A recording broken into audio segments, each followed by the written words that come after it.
Phil Phails at writing a theme song. He doesn't know the words to sing.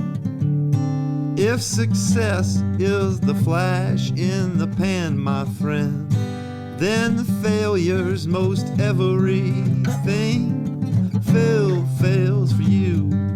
Phil fails for you. Phil fails for you. Phil fails for you. Welcome to Phil Phails. My name is Philip Jones, and today I'm here with Anita Robertson. She is LCSW. I'm here with Anita Robertson, LCSW. She is an author and ADHD relationship therapist. She wrote the book ADHD and Us, A Couple's Guide to Loving and Living with Adult ADHD. Wave to everybody. Anita, they're inside those cameras. Which camera do I look at? I don't know. This is my favorite part because I get to put down the pen and paper. Perfect. Which I was kind of using a little bit, but not much. And explore Anita Robertson in a more fluid way. Perfect. Are you ready? Yes, I am ready. I like to start these at the beginning with Anita. Where were you born? I was born in Houston, and then I came to Austin like a few weeks later. So you, for all intents and purposes, you were kind of raised in Austin. Yes and no. My parents got divorced, so my dad stayed here in Austin. So Austin always felt like a home base for me. And with my mom, we stayed here in Austin for a while and then kind of moved around a little bit and eventually ended up in Indiana. So I went to school in Indiana. Well, I went to school here and in Indiana, but, like middle school, high school stuff. When did your folks get divorced? Like when I was 5-ish. You know, I have the same story. My folks got divorced probably before 5. And I've often thought, like, I wonder if that played into my ADHD because I wondered what kind of chemicals, what kind of experience my mom was having when you would normally be like nurturing and supporting a young child and a young family. It can be very stressful. Because the divorce is like the culmination of. Well, divorce can be done well, right? And it can also be done very poorly. But when your folks did it? Oh, epic. This is why it's like, I feel like I learned negative learning, of what not to do. Oh, I say that all the time. If you watch some of the other episodes, I say, the reason I'm a seeker, and a lot of the folks that I meet, I think are seekers too, is because I learned what not to do and never learned what to do. So I left knowing like, okay, that doesn't work. Now, where do I find models for what to do? Where's the path? Yeah, most people actually, because it's not modeled in media, really healthy relationships and what that looks like, because it's not as exciting as the drama. But my parents got divorced, and it was, I'm sure ADHD contributed to it in retrospect. But yeah, it was not a great divorce. Siblings? Yes, I have one full brother and 2 half brothers, one from each parent. Is your sibling, you have one full, is it older, younger? I'm the oldest. I'm the only female and I'm the oldest. Only female, you're holding the torch and you're the oldest is oftentimes the like, from a birth order perspective, they like are the good kid, they keep it together. They can sometimes be in cahoots with the parents because they like, they. Yeah. I mean, I'm the more functional sibling in person. Yes. In the family unit in that way. So yeah, that is true. Female and oldest is definitely the combination for that, especially when your parents are not functioning because the divorce. What's your earliest memory? Oh, I have this is interesting. So, gosh, I don't even remember the name. Sycamore trees, magnolia trees. There's trees here in North Austin, right? They have these huge branches. And so when my parents were together, I do have some really, really great memories. So that was like I got a really good foundation. So at least the first 3 years of my life were great. So my mom, I remember when my brother was born, he's 3 years younger than me. So we would go walking in the stroller, and I loved climbing up trees. My parents told me a story of like when I was 2, they couldn't find me, and I was like all the way at the top of this tree, and I couldn't get down. But we would walk along trees, and I would climb up them. And so I was like probably 3 or 4, most likely 4 at this time. My mom would, but I could never get down. So my mom would like leave my brother in the stroller or something, and she would always help me get down. I mean, so she's like, like in the sense of like being able to explore and freedom and all that stuff. It was great. So I remember like some of the parks and going over to some of our friends' houses, building forts, those types of things. But I remember climbing trees.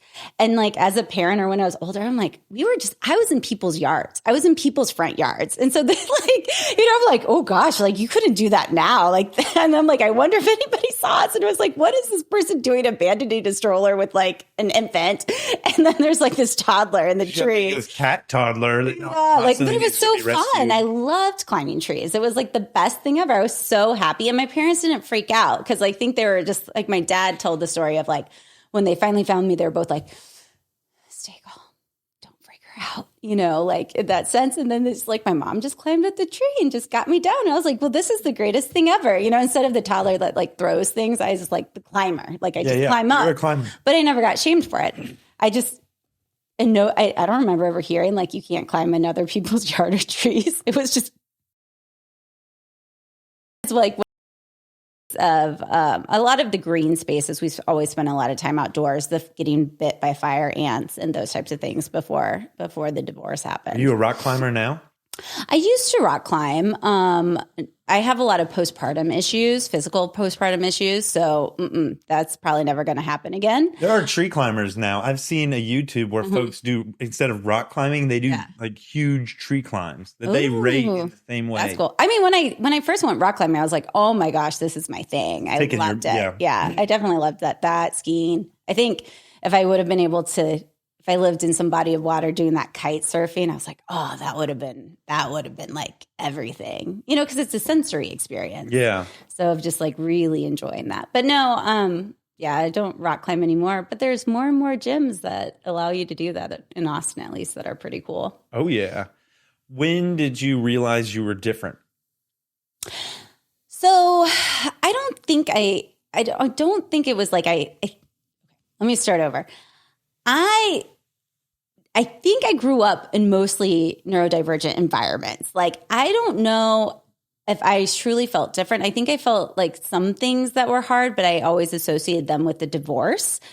And like my schooling environments, probably a lot of them were like all ADHD. There were like magnet schools and performing arts. We didn't have sports. We all were like in show choir and band together. So I think most of my friends, almost everyone I know now realizes they have ADHD, So I don't think I ever felt really that different. And when I am in those environments, I'm like, what is this? And then I'm just like, well, this isn't for me necessarily. Mm-hmm. I think I felt more of like the relational pain of seeing my parents not do well.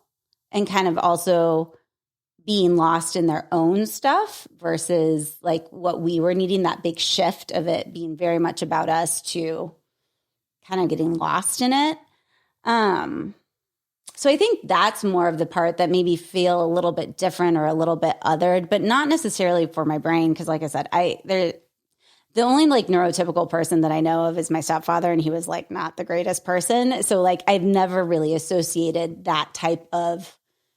And well, I don't think I've really witnessed that much type of functioning of the person who has everything together and does all the other things or whatever it is. Like we've just rolled differently. So your mom and dad were atypical. I'm sure they both had ADHD. Yeah, They both definitely did. I mean, and I don't really want to. I guess it's hard because it's like you don't want to share something that's not diagnosed or not even your information, but. ADHD traits run really strong in my family. And I think I had some very excellent models, both in relationships and also supports in my life that I think were super helpful for me as a person to not have so much of that trauma that's associated with ADHD, which isn't about having ADHD. It's about having ADHD in a toxic, harmful environment. Right. And so like, I think overall, even in college, like I went to University of Rochester and somehow I chose the school that like you only have one class that you have to take and you just follow your interests. Like I have the most, all my classes is like, I studied something new every single year. Like it was great. So like I didn't have these environments that I think are really challenging for ADHDers where you have to do these boring things, you have to do all this stuff. I had models of what an ADHD affirming life could look like, and I loved those people and they were awesome. And I just went and followed in their footsteps. And when you are in those environments, you tend to be around mostly neurodivergent people. And I also did like theater and speech club. I also did the dance team. So like, you're talking about a lot of groups and a lot of protective factors where, I'm not necessarily feeling so different than everybody else. And when you look at it, that is a huge protective factor of having like an ADHD friend or a friend that you relate to. And I always had a friend. I don't remember ever not. Obviously like everybody struggles with like friendships and relationships in some form and figuring them out. But I always had a friend, and so like even sometimes I read some journals and I was like, oh yeah, I guess I did have those feelings, but it never stuck because I was always in it with somebody. And I always had very great mentors and great supports that kind of helped process it or affirm or these other supports. So like, I don't really feel like any of those things stuck with me. And even like as I'm going through challenging times where my systems and my supports kind of fail. And so it's like, oh, I'm kind of going back to some of the things that like stereotypically are challenging or you get negative feedback for ADHD. But I never feel like, oh, why can't I do? I don't have any of that internal like negative talk because I also don't think I never witnessed that like in those foundational moments. Like I see it. How? I see it. How did that happen? How did your mom had ADHD in my family? I think. Like, but then you also had to like find places out in the world that were accepting. But okay, so like my uncle, for example, he did Outward Bound. He so I did Outward Bound as a kid. So I did a lot of outdoor adventure. My grandmother in the area that they lived had tons of land and it was just like, go out and explore, come back when you're hungry. A lot of physical activity, a lot of outdoor activity, a lot of the groups that I was in. There were community too. Right. There was people that you could do it with. Yeah. And my grandparents too. It's just like, they left the country, the US, when they were like maybe 45 and they've traveled around the world so many times and they were just so beloved. And listening to them, my grandfather died almost 2 years ago. And so when I was at his memorial, I was hearing about his life way before I was even born. And I was like, okay, wow. Like my grandpa was really, he was in demand. His attention was in demand. I never knew that, because I always, my grandparents were like the best grandparents on both sides, especially because like my parents were struggling with the divorce. So like they really swooped in and were like the most amazing people. And so, but yeah, so I was hearing about these stories. Emotions right now. Yeah. That's okay. It totally is. What's coming up for you? Oh, it's just that love and appreciation for them. For your grandfather, your grandparents. I felt envy and a tenderness too, feeling like, goodness, that must have been wonderful, and how important community is, and how important. Yeah, I remember when my parents got divorced. I think no one really swooped in, and I think my mom had to go back to a real cycle of violence before she could find another cycle of violence to get out of that one. Oh gosh, that's a lot. That is intense. And how wonderful it must have been to have a nurturing, loving, kind of engaged family story. Yeah. Your grandparents, and it seems like they gave of themselves completely. I mean, I am still impressed. Like I remember when we were little, because we went up in the pandemic to be closer with them. And I was like, remembering like a trip with the Smoky Mountains. And, my kid is I love him, but it's hard. It's hard to be a parent sometimes. It's hard to be a parent. I can't believe you guys took both of us. Like, I think my brother was like three or four or something to the Smoky Mountains. And I remember that trip so much. And they took us on all these trips and I spent a lot of time with them. Anytime I lived abroad, they're the first people that visit. They're my favorite travelers. But when I was learning about my grandpa, right, there was so much to his story. And I was like, oh my gosh, these guys are like the original influencers of doing the van life and doing all these things and these adventures. And I saw a whole bunch of cousins from my grandpa's side that I hadn't seen. And all of them have ADHD too. And I'm like, oh, well, this makes sense. Like my grandpa, this is probably like the model of a neurodiverse, like ADHD, non-ADHD relationship I have. And I love my grandparents' relationship. They always adored each other. They spoke respectfully of each other. Even there's a few times where like, I remember being surprised where it was like, my grandpa's like, oh, I wish my grandma wouldn't do this because she would just take off like and just be exploring and like leave us waiting for forever. And Which like, one was your grandma? Was the one that had? She totally had those type of behaviors, and your grandpa that did.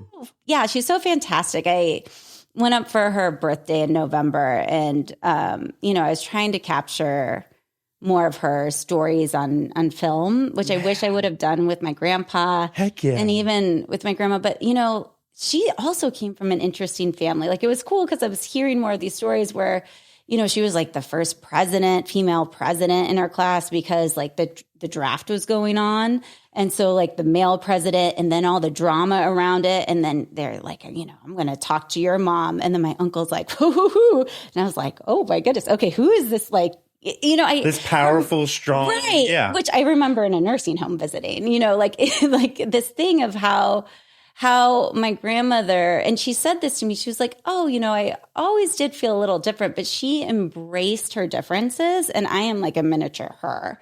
And so like that quirkiness or that uniqueness or all the other things, and like they lived a life where they were very connected with people, very much adored and appreciated, a life of adventure. Like they're still my ultimate favorite travelers. Wonderful role models. Like my grandma, the last international trip they did was coming to me with my husband's family in Mexico, and saying my grandmother like just walked out of a museum because she's just like, I want to go exploring, no cell phone. She doesn't know how to use it. And just like, we're just like, okay, but she's still always moving. She's always exploring, very curious, very connected, even though some of her memory is fading, like she still remembers where I'm traveling to, or is just so engaged and connected with you. Yeah. And I think that's hard because it's like, my grandfather died. My grandmother's nearing her end, even though I feel very good about the goodbyes and everything. But yeah, there's something that's so important of being adored,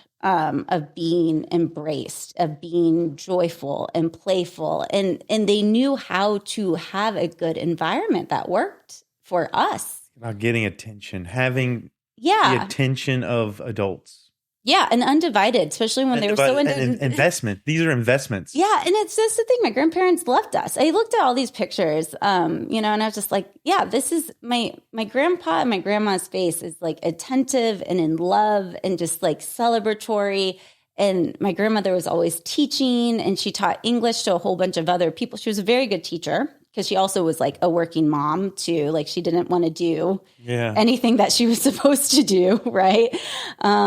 So, I mean, I always wonder what she would have been like later on in life when women have more accessibility. But she was just a very big pioneer in that way. So I think there's also something too that I was modeled because she would laugh at everything. They're like, oh, so I heard stories in the family of like, oh, Donna Lou, like, oh, one time she went and she straightened a painting in a museum and all of the things went on and all these other things. And she'd just be like laughing, or I think, was it in Kenya? I don't remember. She didn't get one of the vaccines. And so she got quarantined and she was still like, just be like, old lady. Like, an adventurous life. Yeah. Like everything was just like do, and they'll chase her down and she just would laugh. And so I think that laughter and that embrace and the, like, just, it's okay to be a little different. And I didn't even realize that was different because those were like my people. And so, yeah, I think they, along with several other people were a really big impact. And I think that's also important because while things in the immediate situation weren't great, like there was so much other extra supports that I can reflectively say like were definitely the things that helped me be who I am without, carrying so much of the load that tends to happen when you have a lot of trauma, a lot of family dysfunction, a lot of like these really harmful things. Well, you had that to some extent in the divorce. How do you come out of a divorced family with all the challenges and tensions? And, as kids, we are aware of the tensions that precipitate divorce. We're aware of. Yeah, I mean, I think like my training started very early in human behavior and trying to figure it out. But I mean, I did a lot of therapy around that, Like later on. As a kid, and then also later on. Oh, you were doing therapy during the divorce, or? Yeah, we had court mandated therapy, and I just remember kind of playing with dolls. Did you have to choose your parent? Which parent? No, we were too young for that. I don't remember. I think it's normally a teenager if you have a say in it. But I think sometimes they'll ask the kids really young. What their preferences are. I mean, if they did, I don't really remember. Yeah. And a lot of those things are blurs in some ways. But I think, there was a lot of processing that in my early 20s that I think I did a lot more of. And I think there's always bits and pieces that make sense. Or when you're a parent, you're doing a lot of reparenting. You're doing a lot of learning and understanding of like, oh, my goodness, I was this age when you look at your kid when all this happened, like, oh my gosh. Way too young. Yeah. To So be navigating those storms. Yeah. Yeah. But and I think that's one of the reasons I did like therapy, because I felt like it was very helpful in, I guess, like kind of coming to my own peace, setting my own boundaries, and choosing a life that worked for me. Around all of that. And that's part of that, like kind of positive acceptance is like you love people for who they are, but then you set boundaries around that.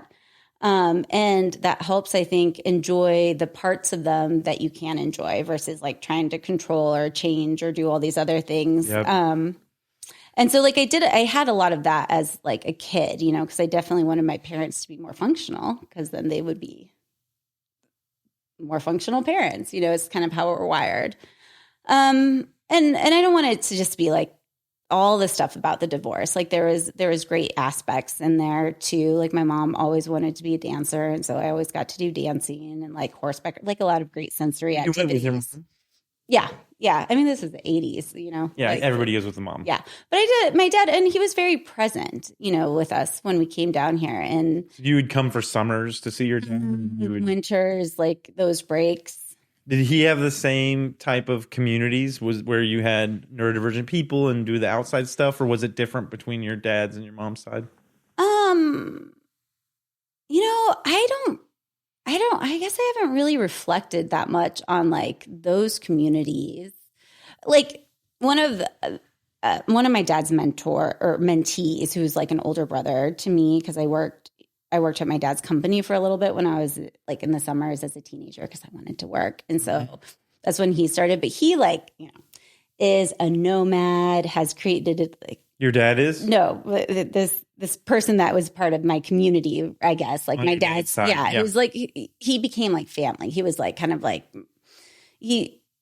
to us. And so he always encouraged me to study abroad, all the different music. Like, he created a different lifestyle where he's like, okay, I figured out how to work 6 months on, and then 6 months I travel and do these different things. So I had, I guess, examples of people who don't live traditional lives. Right. And thrive. And thrive. Right. Yeah. And I'm like, ooh, that sounds exciting. How do you do Let's do that. Okay. I'm just going to study abroad because so-and-so told me to. But I mean, I think my dad was really good at bringing people together and planning and making things feel very, very special. And so there he had that magic, I can see it in my kid. He loves big reactions from people. Mm-hmm. And you get this with a lot of ADHD kids there's a variety of reasons of why they like the big reaction. But for him, I'm reinforcing the positive ways my kid can get a big reaction. Like he likes to do magic shows because it's, the big surprise and all this other stuff. Yeah. Yeah. So he'll do magic shows. But then also, you can or he'll do surprises or, ooh, boo. But you can also get it by annoying people and pinching them and poking them. And you can rile up the dog. Yeah. Or you can play ball with the dog. There's different ways to get excitement or to get the kind of level of engagement that you're looking for. Right. What kind of job did your dad do? So in the end, he ended up doing like 401k stuff. Like he started a company that got like bought way back when. 401k stuff. Like retirement investments and those types of things. That's what he ended up doing. And then he had a variety of professions before that. He kind of was finding his way before that. Yeah, I mean, he had a whole bunch of different, I think, careers and like, but he was always very smart. Like, I think my dad got bullied and picked on as a kid because he grew up in LA, but he was always known for his intelligence and he was same. He died recently, and thank you. And at the memorial, that's like, there's the magic. Like, because in the intelligence, but he was always, everybody's like, oh, your dad's so smart. Why do you think he was bullied and picked on? Oh, probably because he was different. He was. Well, no, I mean, like, you weren't there when he was bullied or picked on. Did he tell you stories of that, or was it in his personality? He seemed like he was maybe more meek, or. No, I wouldn't say. Well, I mean, he wasn't like the super macho person, right. Like of the traditional male. So I think. Because of, I mean, I don't really know why, but I'm assuming there's probably because his brain is a little different. But there is this, a lot of times you have this like internalized shame or that you're not worthy. And I think that I've seen that in multiple people in my family, not everybody. You saw the signature of that. But yeah, that there's nothing that you can really do about it. It's just kind of like that imprint that you wish somebody didn't have to carry so much, because there's a lot of sometimes like that self-harm or infliction in different ways.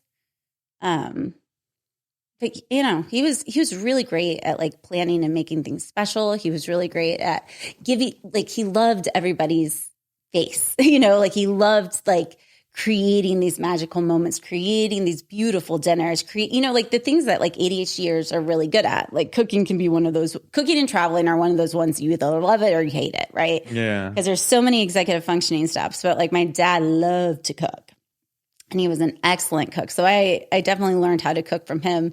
But that's the thing. It's just like having these, people over and, he'd tell everything about the meal and everybody would be like, oh, this is so good. He would deep dive into stuff. Oh, he would deep dive into those things and planning trips. Like we just got back from Disney, which he loved and grew up with. And so we're honoring him. And like my husband's like, oh, I wish, because I was like, this isn't even what my dad, like this isn't even to the level of what I did. Name? Ken did for us of these moments.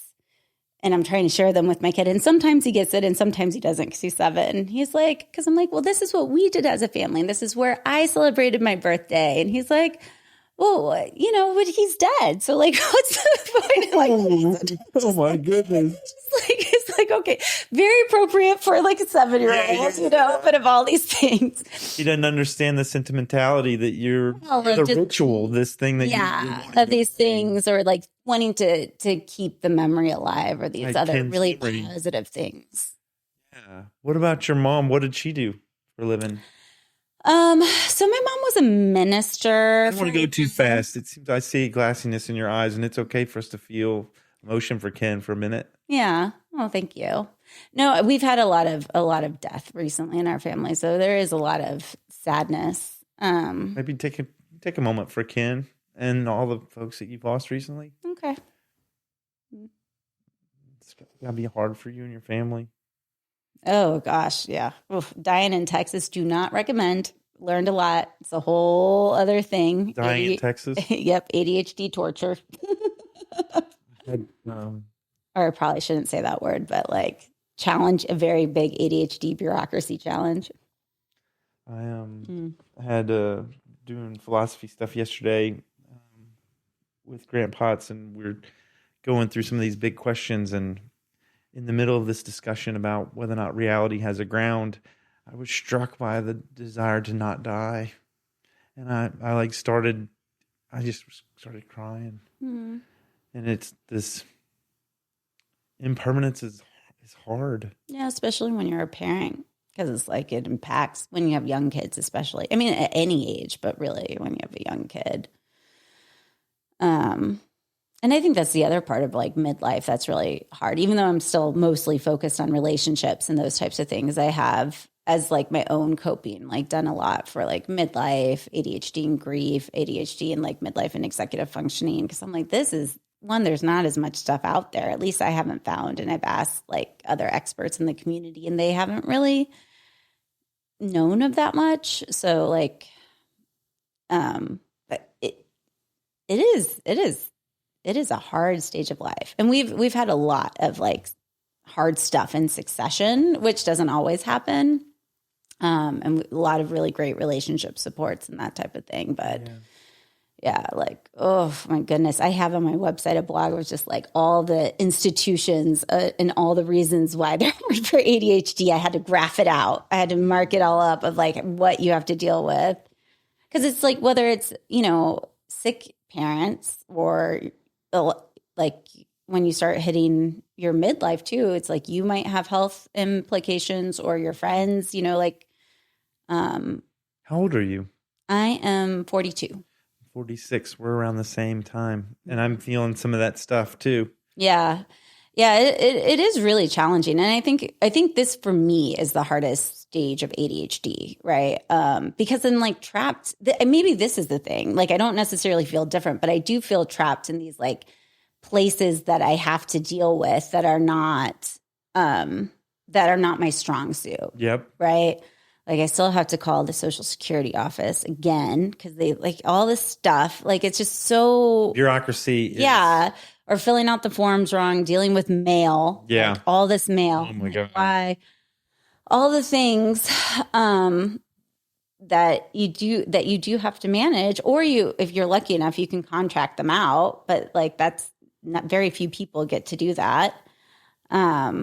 But yeah, I find this stage of life super hard for all those things. But I do think, yeah, like, and that's part of it, confronting your mortality, right?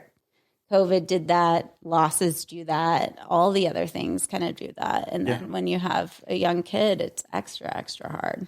Yeah. I think. Yep. Yeah. So anyways, I've definitely learned a lot in that, and we need to get our stuff together because I'm like, oh, okay, I understand. Now I understand what all these differences are with estate planning and all these things. So I've gathered some handouts and some resources for it because I have found like being in community, especially with other ADHDers and families, because the family dynamic is so different, I think, as well. Yeah.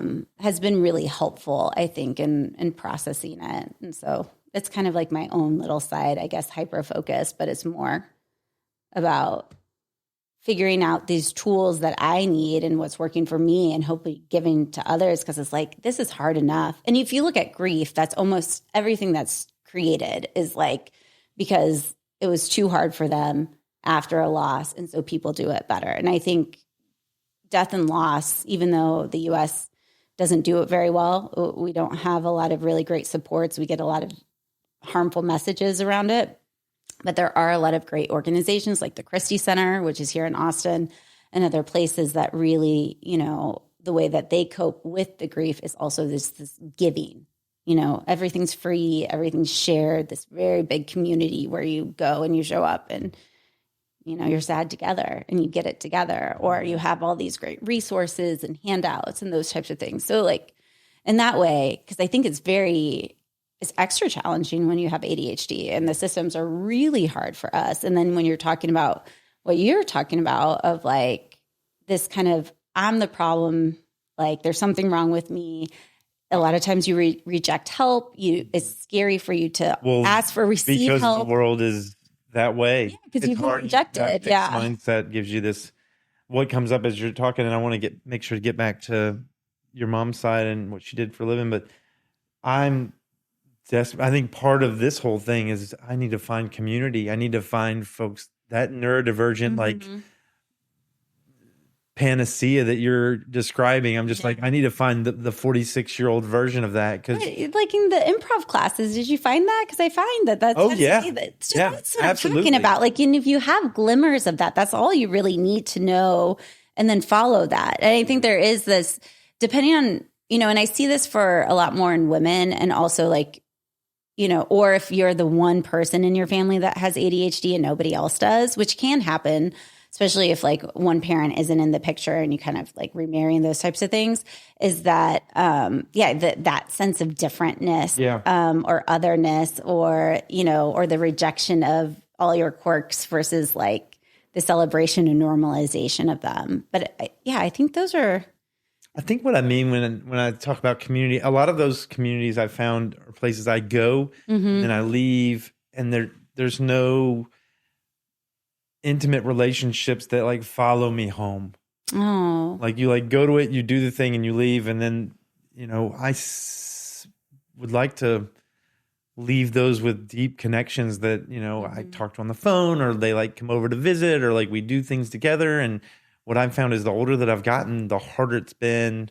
And it was really hard when I was a kid, but it's gotten even harder now to harvest deep, meaningful connections from things that I do out in the world. Yeah. And I also find too that a lot of times when I've worked with adults, especially male adults, that like nobody ever explained relationships to you, like in the sense of breaking it down to this level, that like stuff I used to do with kids at school of kind of explaining how do you, what are the kind of steps of relationships, or all the different types of relationships, like how to know what to expect, how to know how to take care of yourself, right? Like if somebody's not telling you the truth all the time, is that somebody you want to continue investing in, or is there somebody else? Like all those things, like that wasn't necessarily broken down and explained in a way, and that it makes it harder to kind of take those relationships home, right? Versus like when you do sometimes get that support, it's easier.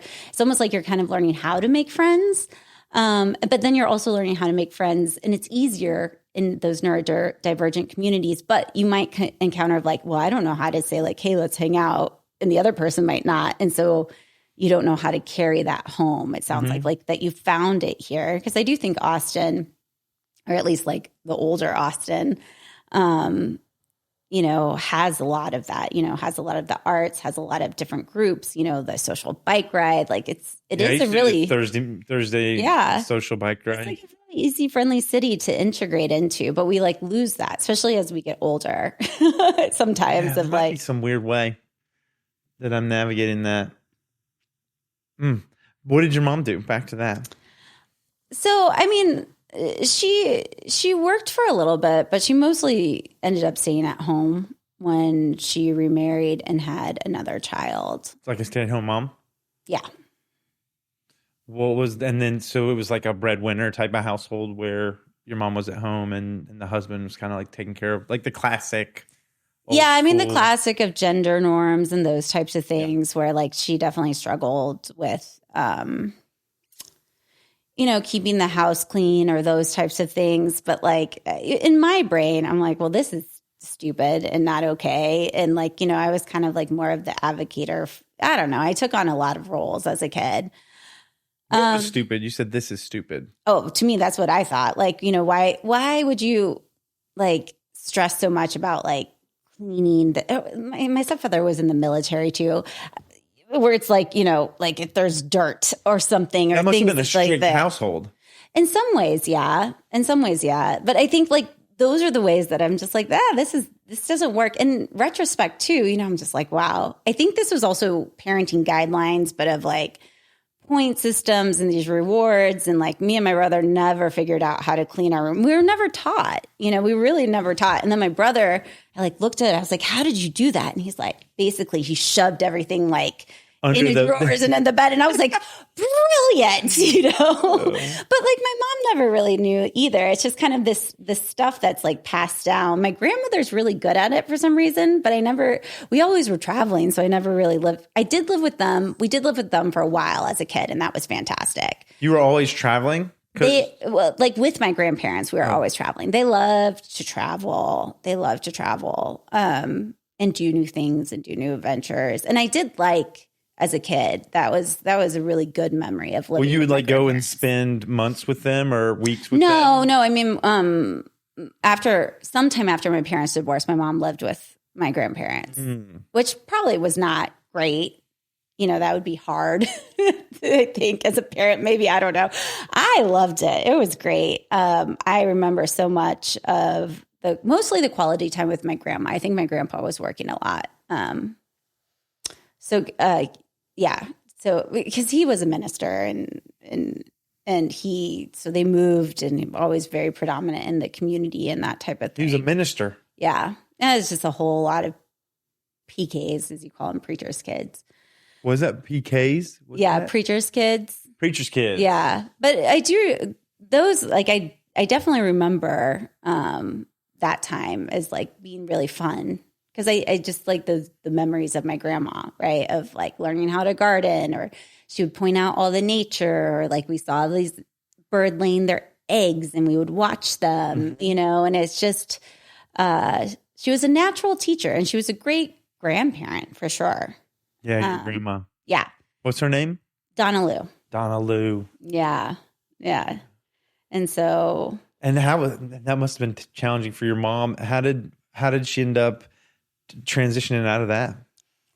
I mean, honestly, I don't really know. I was a kid. You were real young. Yeah, I was a kid, and those things, like, and even if I have a story, it may or may not be accurate, because like those types of things, I do remember a lot of different things. But then when I was like in late elementary school, she did remarry, or she started dating the person and then remarry, and that kind of changed because we did. I know, like, there was another family that lived with us for a while, which was really fun because they also had 2 kids the same age as us. Like, I was great. Heck, you had more kids. Yeah, more kids. We had a huge yard. More like there was play. a lot of it was a lot of playtime, and my brother and I definitely did a lot of imagination play together. Like, I still remember a lot of the games and stuff that we did. Yeah. And he was definitely a lot more introverted than I was. I was the extrovert in a family of introverts. My grandma is the extrovert in a family of introverts. So like, I loved her because like we would just be going and doing stuff and meeting new people, and everybody's exciting and all the other things. And so, yeah, so I kind of remember, because when we moved up to Indiana, that's where my grandparents were living. So I spent a lot of time with them, even after like we moved out of their house. Yeah, because your mom remarried and stayed there. Yeah, like it was still, they were in South Bend and we were in like Fort Wayne, Indiana. So it's still a couple hours. But like, I remember my grandpa, they had this van, and my grandmother was like, she created her own little toilet so they didn't have to stop. Efficiency. We're very good at efficiency when there's fun. Yeah. Same as like this trip that we just did efficiency. With like fun efficiency. It's like the reward, the interest. Like we can do it. Our Kung Fu Panda give us our little dopa booster, and we can do anything. Yeah. Because my kid, I was like, oh man, like you are on top of it. I guess you can do everything if it's like Disney World and it's all like geared fun things. Yeah. Of like waking up early, of brushing your teeth, of getting make it fun, make it exciting. Where you learn those executive functioning skills the best. That's why like so much of the work that I do with couples is really like play based. Like you teach a skill, you play a game, you do a challenge, and you practice it. Well, because if you follow passion, you follow excitement, you're going to learn, and those things are going to be right. It's that idea that if you couple an experience with an emotion, it's more readily available or multi-accessible within your cognition, right? If it's this emotion tied to this time, tied to this experience, you've got all those different ways to access it. Yeah. And you're you're relaying a new foundation. And so like, and then in that way, when you get flooded or angry and you go back to like what you normally do, which is generally not the most supportive way, a lot of times people didn't know, it's a skill. Communication's a skill. Emotional regulation's a skill. It's just like math. Like they're all kind of skills and learning and practice. But man, I didn't get those skills. Yeah. I think I'm glad there's social and emotional learning now. I know. Yeah. SEL in schools has been, great.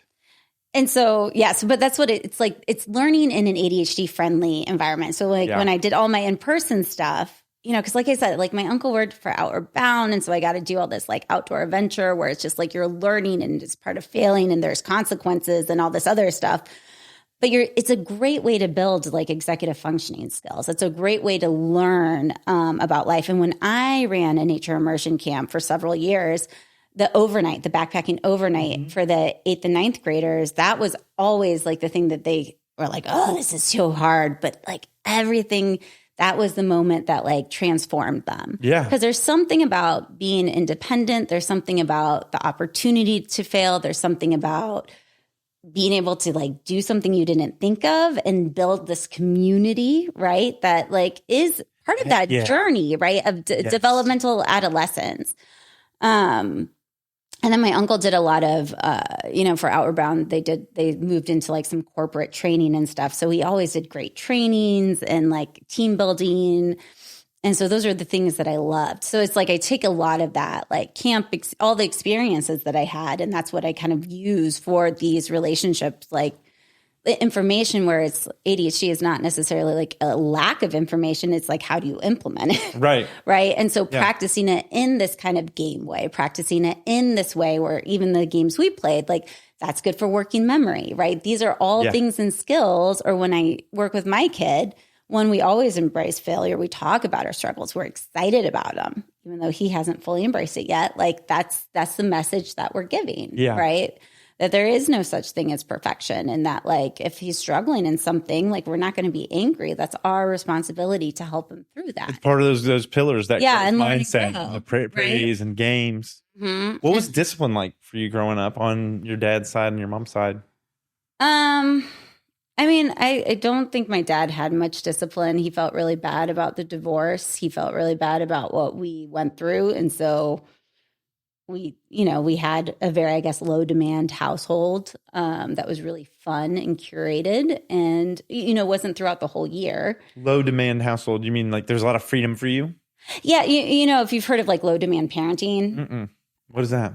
Just like there's not a lot of demands on the kids. Yeah. Of kind of looking at it as like spoon theory or something like that. Like, and I see this for my kid and I see this for myself. Like I could like go and do fun stuff all the time.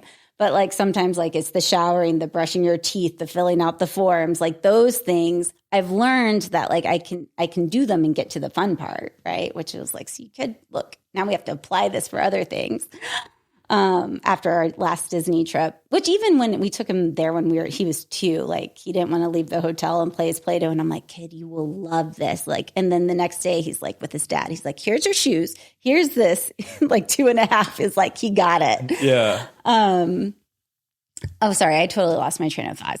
So there wasn't a lot of stuff going on at your dad's house. Oh yeah. So, low demand where discipline would be required. Right. And I think, and so like kind of in this way of when people are talking about low demand parenting, I was like, oh, I think I've kind of had a low demand lifestyle, but that's also because I don't have this internal voice of I should be doing all these other things, so it's like, how do you minimize the things that are harder for you? How do you get supports to be able to do them, to make them tolerable? Right. And knowing where to put your energy, like what fills you up? What are your needs? Like basic needs to be functional. And I think that's a huge part. So I would say like my dad, like I wouldn't, no discipline, just love and fun. And then with my stepfather, there was a lot of strictness and that felt very suffocating. That didn't feel very good. What was it like? What kind of discipline? Oh, I don't even remember. Spankings? Did you get spanked? Yeah, we did. I mean, I don't know. It wasn't like we got beat or anything like that, but yeah, that's old school. I got spanked. I mean, yeah, and I think by the time I was so much older, I was like, this is ridiculous. Like I think if you're a kid, when I see a kid, little kid, like that is like a very big fear response. But I never got spanked until, at least I remember of ever, until like he came around. But so that didn't really do anything for me. It was just annoying, but like it was also short. Yes, like, a spanked as that. It wasn't like I got beat. It was right. Okay. It felt dumb. What would you get spanked for? I have no clue. But I remember points. So like, you and my brother, points if your room was clean, or you get points if you did dishes, or demerits or something like that. And like we were always in the negative, and my brother was always in more negative. I don't know.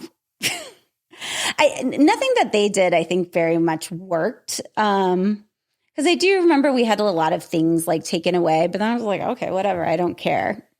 You didn't care. Well, that's like the only way you can protect yourself, right? Yeah, like giving away, releasing attachment to it, then control you. Right. of all of those things. So like, I think in that way, there was, like I said, there was like some positive and negatives in my environment. I don't describe that part of my life as like great, but I did have a lot of other people outside of that were really great. I had some really great friends, which now we all realize, I was like, oh, we all come from very broken homes in different ways with a lot of similarities in high school. And then we all like kind of came into another family, right? It was like, I stayed with them when I went up for my grandma's birthday / sort of live memorial because she was feeling ready to go because she kept on falling. And you stayed with who? My friend's family. Okay. And we were talking about this, and she's always kind of like, I guess, like what they call like collected, people who are in need in some way. And I go, oh, you're right. I never realized we were her first ones. And you guys saw that because we were always over at that person's house, all three of us that all had kind of single parents and different stories. But I'm still very, very close to them to this day. So that family, I had several teachers who were like my mentors. My neighbors who I babysat for were, you found like safe places to go, people that could take you in. Yeah, I don't really ever go back to Indiana because it's not super great. But when I do, which is mostly for my grandparents, and then my grandma is at, I think I said goodbye to her this time, most likely. Well, and that was the intent. But like being there is like, yeah, these people are really pivotal in my life, and yeah. In a lot of ways. So it's that balance. And so I think I was older. Like I wasn't like 5 years old when my mom got remarried or anything like that, like a very young kid. And so I think I always just rejected that norm of whatever the traditional is, or this like very strict thing. And my stepfather rejected us. Like I still don't understand why an adult, because it ultimately is his responsibility, right? I'm like, you knew that this person had kids, and he was nice to us when we were dating, and then it just changed. And then it definitely changed when he had his own kid, of the way that we were all treated. But, I think there was a lot of like wanting connection and then kind of figuring it out. And overall, I that feels so far away, like that time frame and all the things in my memory of all of that.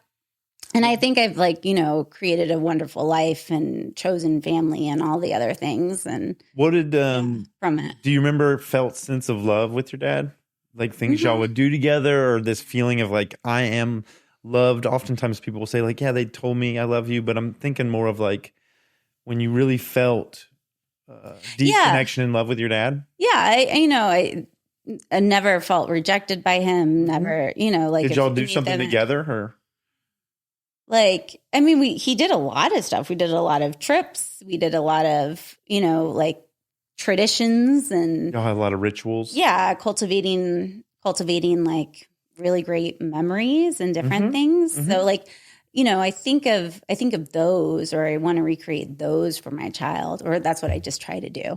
Yeah. What is one of the rituals from your dad's relationship that you remember? Well, so one of the ones that we still do, and we did this past Christmas, is those like the Christmas poppers, So having like really good food, and kind of you build out the thing so everybody opens it and reads their joke and puts on the crown and the toys. Christmas rituals. Yeah. That Dad really championed. Yeah, for sure. And all the surprises with the gifts and those types of things. That was really important to him. He liked the surprise. Yeah. Right. Created that magic for you guys. Yeah, he was definitely good at magic. I did this for his memorial. I did because I'm very big on my kid knowing how to process and move through grief and be able to talk about it. So for all these deaths, I've done some type of kid-friendly part to the memorial, done just a separate one for the kids. So this one, though, I had a sand that represented all the different things of my dad, right, of all the different colors of the traits, and had people come up and pour some sand and talk that they wanted to share. Like make a little sand art thing, is that? Yeah, in a vase. And so the kids started first, which is really cool because, like, even they're looking at it, it's like, oh, I did this one, and my cousin did this one, and these types of things. But I started with magic because I was like, nobody else is gonna really say magic, right? But then all these other adults, like, my dad's peers were also saying that of Magic. just like how, like he didn't necessarily have the best social skills. Like, he was shy and maybe socially awkward at some times. But I mean, like anybody, like his friends, just that intellectual curiosity, that love all the things, like, of just being able to talk and process and do all of that stuff. Go Ken. Yeah. Yeah. So anyways, I was just really surprised that like there's a lot. I think I chose like the color orange. I didn't choose like one of my favorite colors for this because I was like, that's hardly anyone's going to put it in there, but it's like almost all of that with some other things sprinkled in there. But like, I don't know that. And I have that at my home too, but that was something that was like, oh, it wasn't just us. It wasn't just about us. It was just with everybody. Like he definitely liked. Everybody had that same sense. Yeah, like kind of like, that's how he connected, was like kind of planning these things, and he would plan it really well, and and then he'd show up in these like really kind of magical ways, whether even if it was like a dinner party or a trip or a note or recognition at the company. They always had these recognition boards and these other things. So probably they also cultivated it there. And what about with your mom? With my mom, Felt sense of love and intimacy. I mean, I think my mom, and I don't really want to go into too many details because I don't feel like they're really mine to share. Yeah. But I think that's always been more complicated. And I think there's other parts of that, that she has really these wonderful, beautiful sides of her and really caring sides of her, that when they're there, I really enjoy seeing and connecting, and have worked through some of the things so I'm able to do that. And then there's also there's other things that are going on that that make it a very difficult and complicated relationship at times. I'm estranged from my mom, so I could understand. Yeah, and that's a really hard decision to make, of all of those things and all of that. Well, I don't know how else to stop a cycle of violence. Yeah, I mean, and sometimes it's very important for safety. Yeah. And it's just sad, it's sad because like that's always a need of wanting that, or wanting the person to be healthy enough or safe enough or any of those things. Folks get as far as they can with the resources that they get exposed to or they seek out. And then it's on, at least for me, it's on me to continue that journey from the place where I start and the resources I can find and seek out. And it's really powerful. There had to be somebody in your life that did something to be on this path and not recreating that, for you. Normally there is. Like normally there's those glimmers or those mentors or somebody or a friend that you know what not to do, but that having, because this is the thing, when I see other people who kind of come from, or when I work with other people that maybe have come from really challenging or really traumatic, or what we call ACE, like ACE? The ACEs, the adverse childhood experience score. Yeah.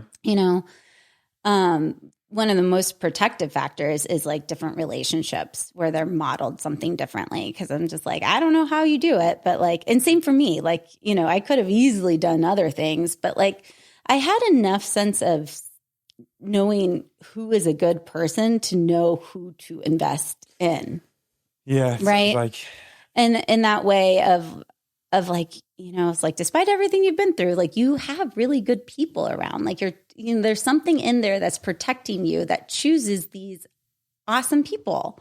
Yeah. And like, given what you've been given, I don't know how you did it, but like you are. And then it's working on really accepting it and embracing it. Cause there is that part when you've been either abused or you've been rejected or those types of things that like, it's really hard to receive it.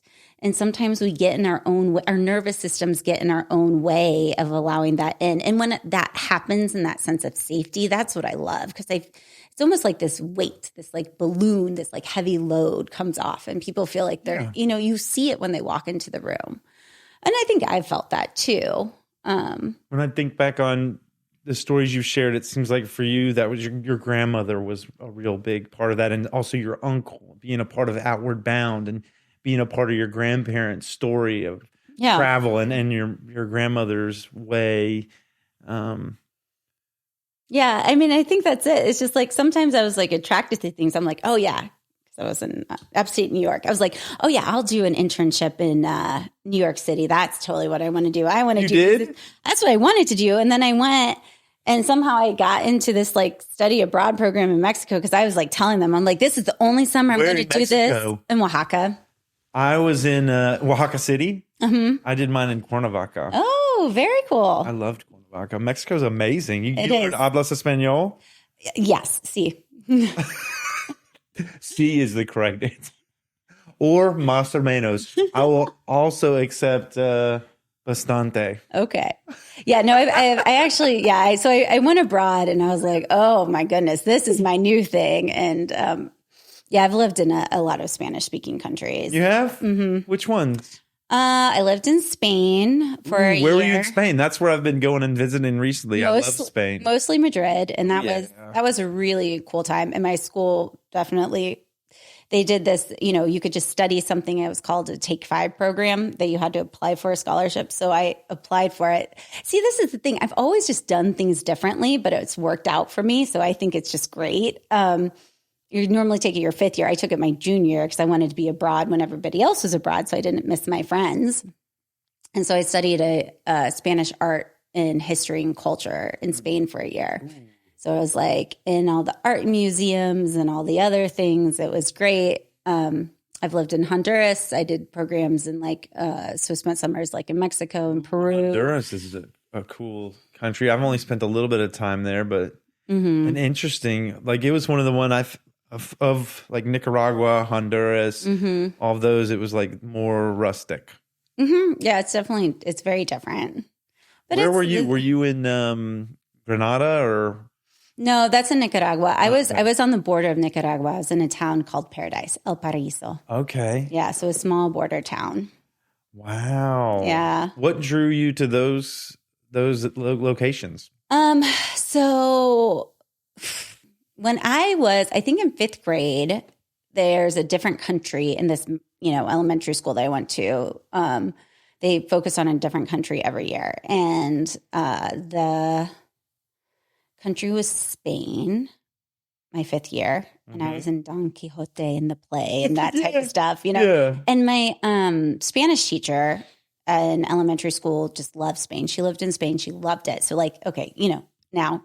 Yeah, she ADHD, that love. Right? Yeah. And I think too, my grandparents got the big reactions from travel. I mean, I will say this is what I talk about, the praise pillar. It's important to know your praise needs because I totally was the one that sometimes went off board with praise that wasn't really serving me for reinforcing things that aren't really aligned with my values. Yeah. But I think I also saw that, it's or the first time I went to see a Broadway show and it's just the mesmerization and I think about that every time I see shows now too. I'm like, people it's for the applause. It's all the stuff that really works for ADHD, the applause, the praise, the creativity, the collaboration, all of these things. And as an adult, I'm like, all of this stuff, the creativity, the time, all of these things are such gifts, and gifts that work with our brain. But to go back to your question, so that was planted that I needed to go to Spain. I was like, I'm going to live in Spain. Done. From your 5th grade class. 5th grade class, I knew I was going to do that. And so then when I got to high school, I was like, well, why don't we have any trips abroad? So anyways, I started a Spanish club with one of the Spanish teachers. And then we got people together. And then that Spanish club, we were like, okay, we're going to Spain. And so we went and we went for, I don't know, maybe 2 weeks or something. It wasn't that long, but it was a big deal, right? I think it was my first international trip. So we went to Spain and I loved it. And I was like, I am going to live here. So that's how Spain happened. And also too, my aunt and uncle and cousins, they immigrated and lived in Mexico and in Costa Rica. So all my cousins always got to speak in Spanish. My mom would never let me go visit them, which was always a little bit of a sore point because I would have been my brain would have picked it up and I would have had less of an accent and it would have been easier. But I was always interested in Spanish because we would always meet in South Padre. Like we would drive down from Austin, they would drive up from Mexico, and my grandparents would fly in from LA. And so we always spent like this magical week in South Padre Island. But you get a lot of people from Mexico there, or a lot of people speaking Spanish. And so I always felt kind of like more like, I want to know. I want to learn. Like I want to switch between multiple languages and have secret conversations and all these things. So I always wanted to know Spanish. I think because of that, and there's just I followed the excitement.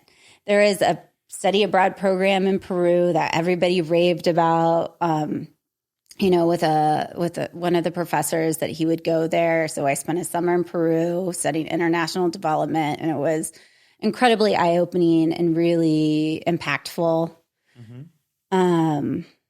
Mexico, I just wanted to learn Spanish, and also that's where my cousins grew up for 13 years. And that's just what was available at my program. And then in Honduras, I did Peace Corps. So that's where I was assigned. You did Peace Corps? Mm-hmm. Wow, that had to have been a defining experience. Yeah, it is a good coming of age experience. Definitely learned a lot in a lot of different ways. And so I was there. I was in Honduras for 2.5 years, and a lot of great ADHDers. It's like it was a great community, right? Of people, of friends. I definitely have found my people in my community that I still am very connected to. What was the Peace Corps like? I mean, it's okay. Well, this is also a very long time ago now. Sometimes I'm like, oh my gosh, are we really coming up on, let's see here. Oh, okay. Yeah. I mean, it's been a long time. 42. Was that, when did you do it? How old were you? I was like in 24 to 26. And then we backpacked. A whole bunch of us backpacked. So we backpacked all the way down to South America. So I turned 27 in South America. Yeah. What an adventurous life. I know. I really do feel like I kind of missed this window. We were supposed to move to Japan. But this is the thing. This was also very modeled in this time frame for me, of people who would do that. Right. And my grandparents did this before there was ATMs and there was paper tickets and all this other stuff, where it's you travel now. It's such a different world with being able to be connected on your phone and figure out where things are and all the other things, and, see videos of everywhere you go. Mm-hmm. But I think Peace Corps was a really good developmental experience for me. There's definitely stuff that I still unpack about what that means and the role of the US. And I wanted to do international development. And that's also changed my mind. There was 2 big books on international development and aid. And I kind of sided with the one of we're the problem.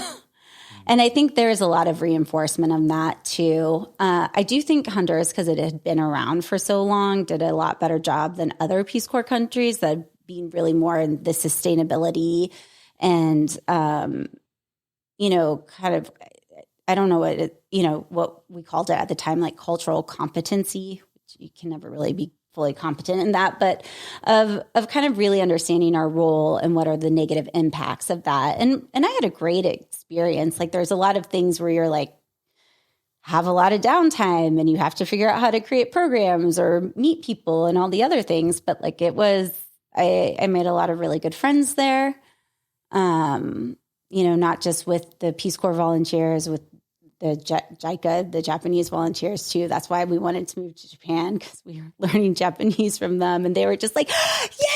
Anytime we said we're table, they're yay, Machi Oshinde, Dad! And I was yay! I was just this is the best language ever, not realizing I just liked their reaction. I like it. I know. I was we were these are the best people. And then me and my friend would be yeah, but not everybody in the US is Peace Corps volunteer stuff. So not everybody in Japan can be as awesome as the people we have here in Honduras. And then of course, Hondurans, Catrachos, they were just, I do love living in Latin America for a lot of different reasons. It's very more relationally focused, right? Yep. And so there's that. And also too, I think it works really well. Same with Spain for ADHD. So I think that's the other thing. It's like, because I was always changing environments. There's always like this reason that I'm different. That wasn't like you're bad. They're like, oh, that's just the like American thing. They're different, right? They do things differently. But like nobody's on time, time is like, time's different in Latin America. The consequences aren't there. Like you have more consequences for showing up on time, Yeah. So like, and that's what I was saying too, even with the language, with emotions, like the subjunctive there, it holds this thing that it changes, that it's not permanent. And so even in the language itself, I think there's a lot of things that are beneficial. And so anyways, that was definitely a really good time. I definitely really liked, backpacking. I definitely love traveling.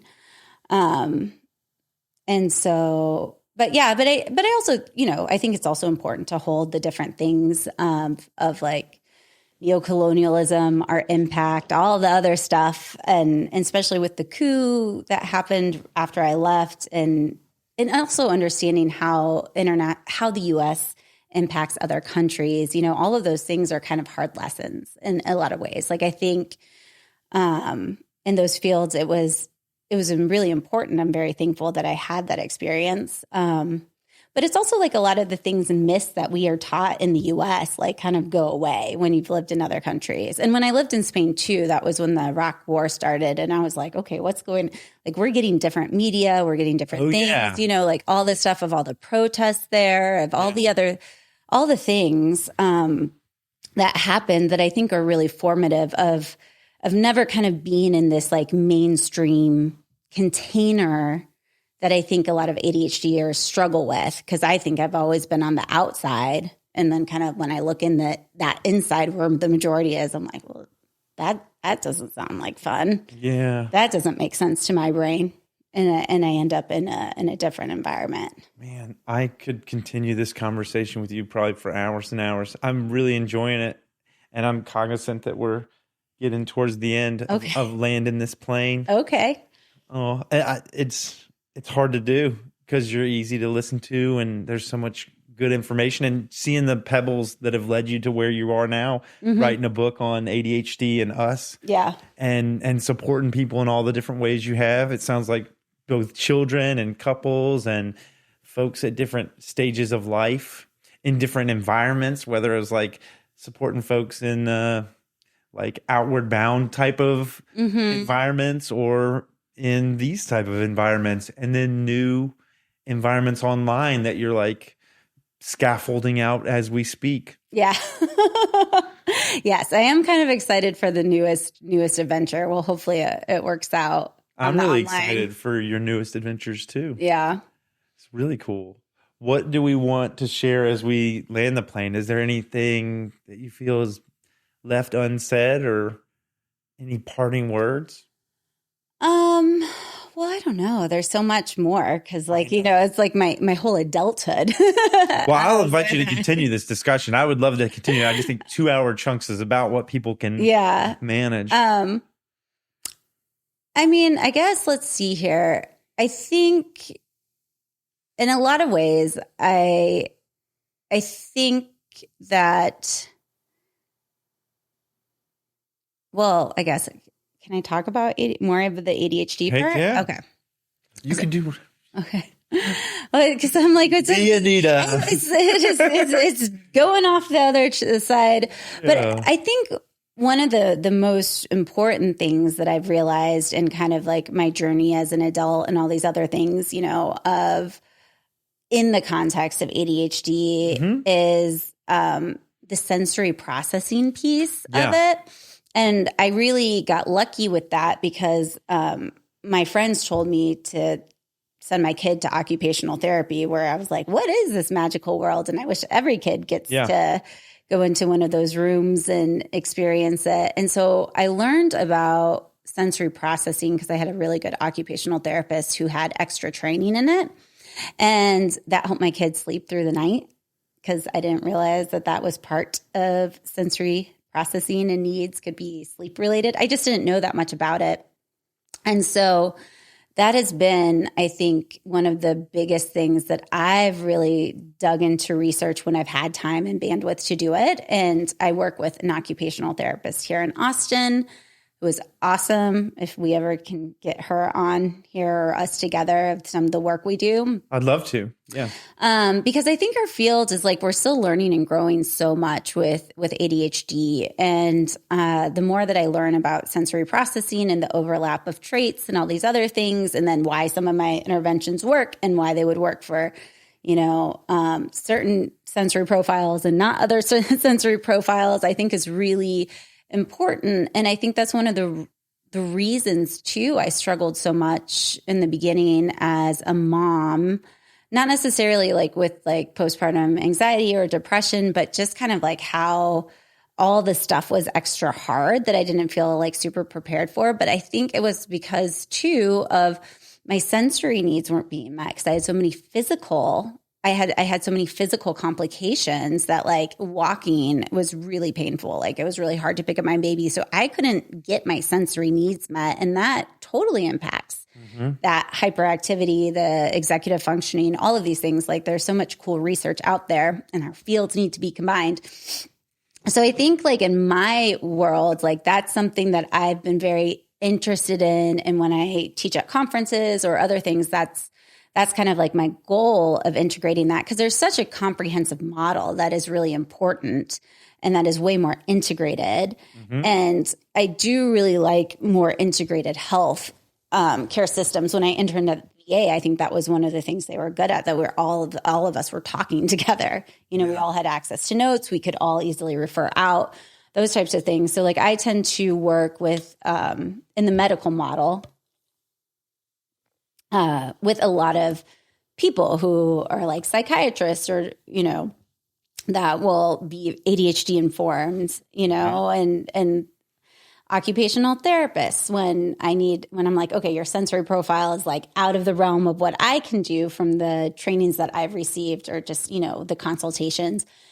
And it makes a huge difference because there's also like sensory-based anxiety. There's also all of this stuff. And like when you look at our classrooms of sitting still and not being in nature, and we have less recess, right? Like I know for my brothers, at least, like they got taken out of recess for moving their bodies. Yeah. And it's just like, what?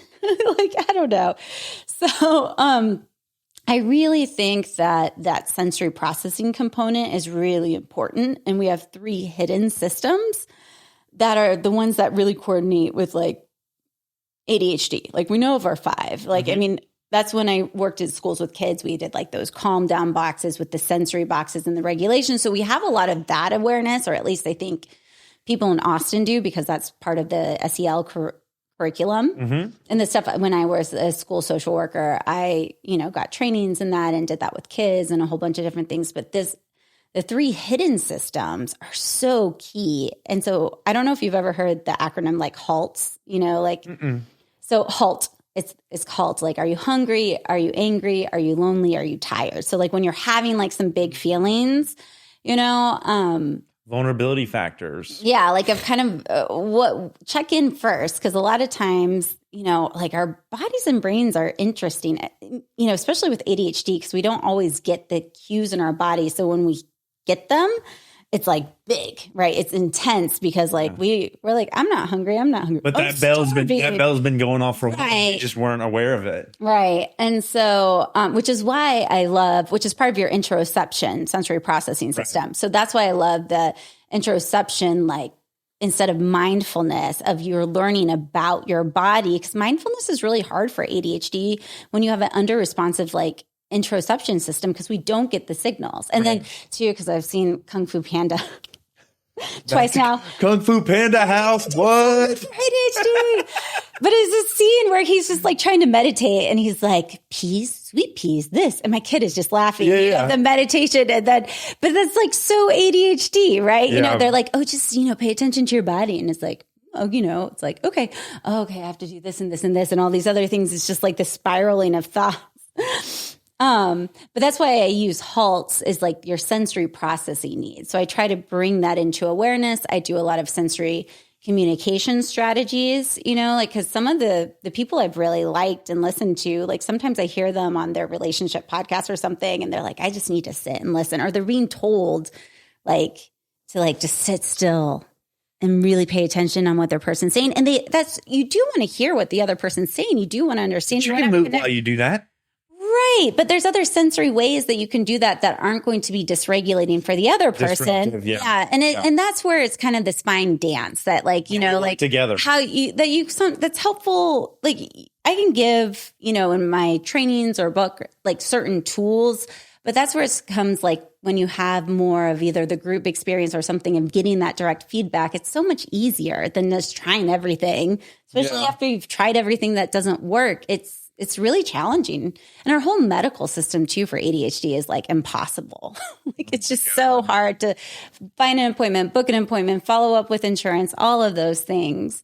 But I think that understanding our sensory needs, and I hope more clinicians, this is like my own little pet project, like really get into that. I didn't have time to like include or do more research on it when I was writing the book.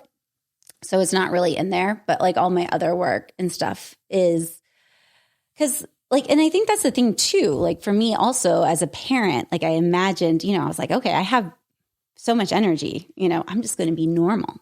Right. And then it's like, I couldn't do anything. And I was like, oh my gosh, this is like, I have no energy at all. Like the swing was really surprising because pregnancy is it disrupts a lot of your sensory processing systems. That's why you tend to get more motion sick or get more vertigo or like it messes with your body in these ways. And then we also tend to have hypermobility and all of this stuff that I didn't know. And I feel like I deserve to know, or like the medical model should have told me or given me adequate support in these ways. Yeah. And I do have a great medical team that I really like love and trust and really appreciate.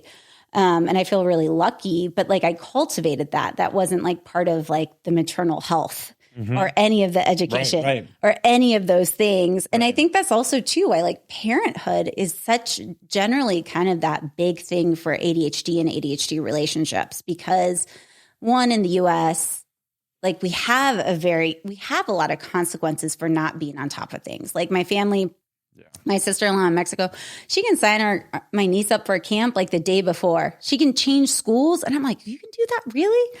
Sometimes I go down there, I'm like, do we have to buy this? Do we have to buy these things in advance? And they're like, no, we can buy a day of. I'm like, okay, yeah, that's true. That's great.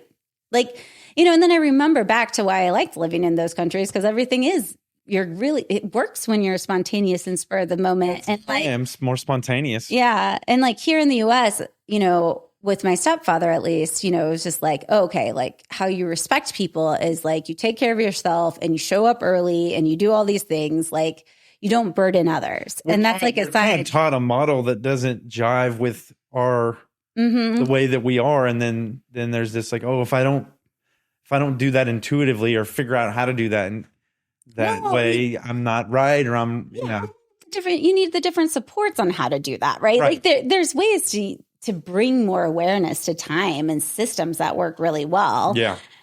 But like when you're just taught like, well, just do it. I mean, you just do it, or just set an alarm or something. It's not going to work. Right. You need to put some of those games around it. You need to put some of that praise around it. You need to put some of that positive reward. I mean, we got like a letter from AISD last year. I mean, my husband was in charge of getting my kid to school on time, and he would be like 10 seconds, and they marked us tardy. What? I'm like, see where I learned all these things? Because like when we were together, I was like, wow, it's just like the time. He's so late all the time, which is like totally fine if I'm living in a different country and that's the norm. I'm like, all right, I'm in it. But I'm like, here, I'm like, oh, come on. Like, I don't want to rush this. And then all my friends told me, they're like, Anita, but you're late. And I'm like, I am? I'm like, huh? Okay, I need to maybe change that. Yeah. I was like, oh, well, not as late as this person, which is, we've worked that out in a way that works really well for us. But it is, I don't know, there are all these differences, but there's bigger consequences. What I'm saying is like here in the US, like you forget about camp, then you're really screwed. Or like the next month, we have a Wednesday off. That for the first time ever in AISD, April 10th, if you didn't know, like that, for people who are not on top of those things, that can really be disruptive to your schedules and all these other blocks that get so put into place because we don't have a lot of social supports and systems that catch everything. So it's really two people that are juggling too much, and it's too much pressure on this like individual family system to begin with. So that's where I see like a lot of ADHDers hit their breaking point is like midlife. So if you've been lucky enough to have figured out tools that work for you, find careers that are successful for you that tend to work well with your brain, where there's a lot of urgency, crisis, like ERs, cybersecurity, arts, following your interest. A lot of people also like, coding, software engineering, that type of thing. Like, so if you found environments that work for you, that's awesome. But then a lot of the times, if you weren't modeled that or you don't know what that is, you don't know how to bring it back home. And then it gets really, really confusing because then your other person is like, but you can do this at work. Why can't you do this here? Like, why can't you repair a fence here? But like when your friend needs it, you can go and do it because there's a big reward and praise and not criticism, which is what you tend to get because that's what we were given at home. Yeah. And so this cycle like that builds and builds and builds and builds. And I just went like, the typical ADHD all over the place because I think I was talking about I love you. Awesome. sensory processing is working even in the home to make it sensory friendly, to be working with your brain, all of those things. And when you make those adaptions, it works. And I think one of the best things that I've ever, in retrospect, the best environment that I ever was in, the most ADHD affirming environment I was ever in was when I was working at that nature immersion camp. That was just like so well-funded, amazing staff.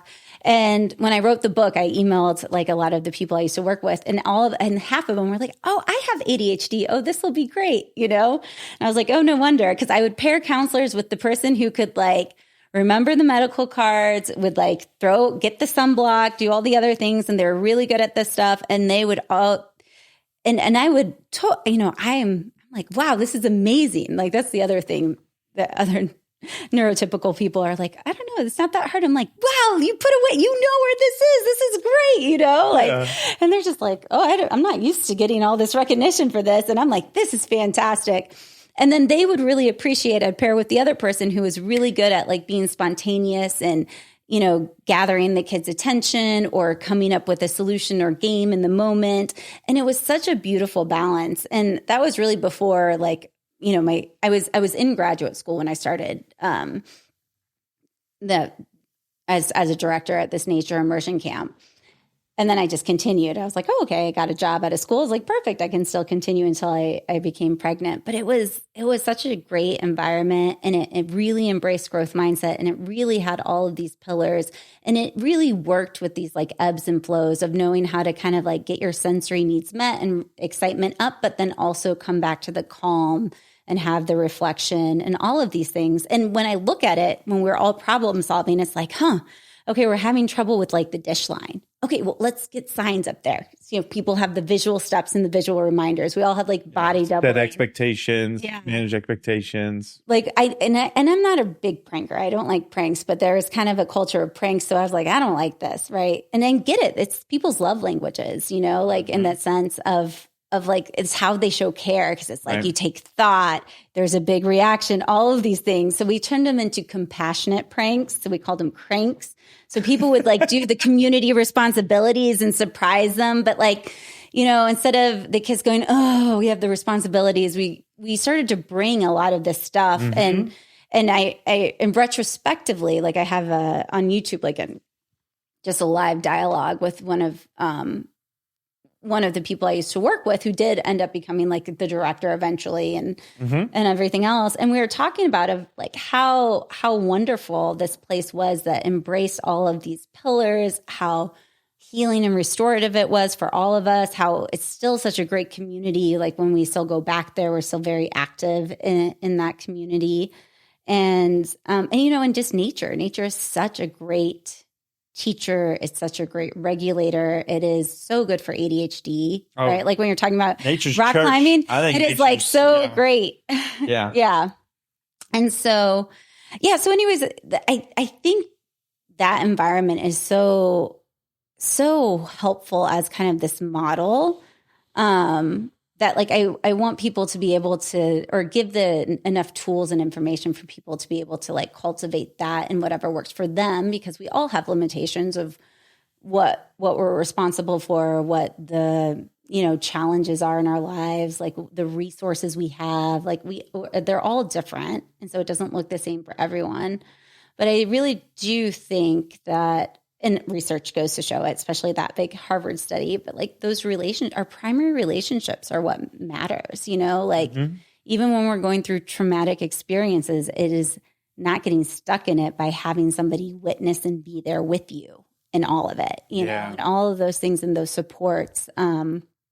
So I think in those ways of like creating those communities, finding those communities, working on those relationships. What are you looking at? In my book. Heck yeah. of just like, that and I love working with parents because I'm like, you do this with your kid. I know you can do this with your partner. Like, you can't fool me, And so it's a lot of the things that we will do for others that we have to apply to ourselves and our other, primary partner, because for some reason, what's modeled in the US is like we treat oftentimes the people closest to us with like lack of respect or frustration, or like we don't have to do our own emotional regulation. We just kind of like take our and throw it on them. Ugh. And so and that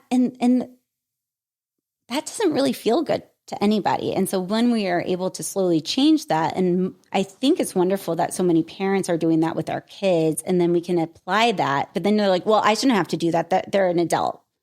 Why would I have to do that? Why do I have to give them a round of applause? Blah, blah, blah. It's about time. And it's like, oof. Yeah. Speaking of time. Yes. You were awesome. Yeah. You were awesome. Uh-huh. I hope if I have my druthers, we will do this again. Okay. So that I can experience this again. So much knowledge, so much wisdom. Thank you. So much thoughtfulness. And you tie it back to the experiences in your life that like brought you to these conclusions, and a strong passion and desire to share and to help folks. Well, thank you. Yeah. Anita Robertson, yes. Anita Robertson. She's the author of ADHD and Us. You guys go check out this book. Also has workshops that she's developing that are going to be on an online platform. She's got folks she's working with for sensory that I hope that I can talk to too. Yeah. And hope we can continue this conversation. I feel real privileged to have had this time and your attention. Oh, well, thank you for having me on. And I hope it helps you in your journey and other people, and at least kind of continuing to spread more of that awareness and tools that do really make a big difference. Yeah. And it's really, I think that's the best part of my job, is seeing like that switch. And it takes time, especially when you have to unlearn, but that switch, and then things are a lot easier, and all that effort gets rewarded in that way where you're staying connected. Yeah. And you're appreciating and loving each other and supporting each other, because life is hard and it has ups and downs, and it's about the people that you're with a lot of the times that really make it. We're social. We are. Would you like a hug, a high five, or a fist bump? High five. I feel like we've been doing great at that. Heck yeah. Well, Anita, that's a wrap. Thank you so much. You can wave. You. Bye, everybody.